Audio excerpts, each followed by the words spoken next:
Raver Cruz, may hanash sa hiwalayan ni Janine at Paulo.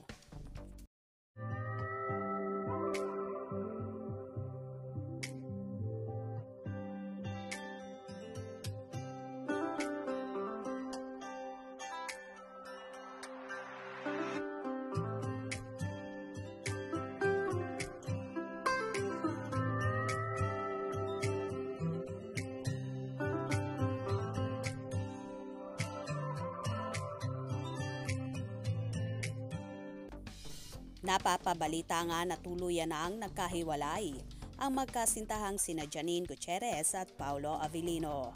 Kaya naman maraming Paunin supporters ang nalungkot. Umaasa kasi sila na pang forever na nga ang Paunin. Ayon nga sa naging latest updates ni Ogie Diaz, natuluyan na ngang nag-quit si Janine dahil hindi na siya makapaghihintay ng ganong katagal. Ang gusto kasing mangyari ni Paulo ay makagraduate muna ang anak niyang si Aki sa college bago ito bumuo ng pamilya na hindi na nga mahihintay pa ng actress dahil more or less ay 6 year pa raw ito matatapos si Aki.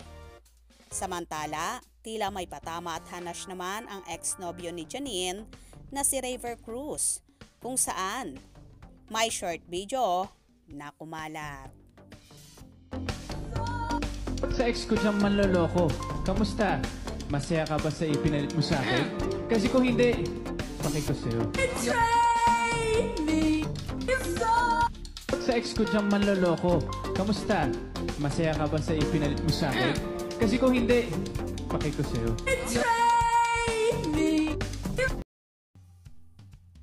Sa pagkakataong ito at sa bidyong lumabas, si Janine nga ba ang pinariringgan or pinatatamaan ni Raver kung saan nagloko ito?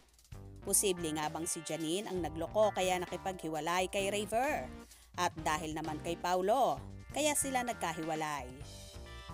Naghiwalay kasi ang Janber ni na Janine at Raver pero hindi publiko kung anong totoong dahilan. Hanggang sa nagkaroon na nga ng bagong nobya si Raver Cruz, walang iba kundi si Julian San Jose.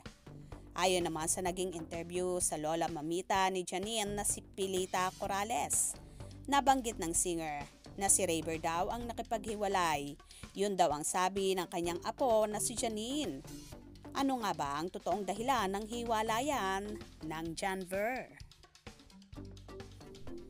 Kahit nga itong napapabalitang hiwalayan ng Paunin ay masyadong malabo at napakababaw ng dahilan, kaya hindi mo talaga alam kung ano ang katotohanan.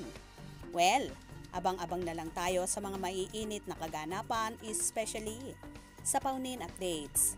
Mga ka-scoop, anong inyong magiging reaction sa bidyong ito? Comment below.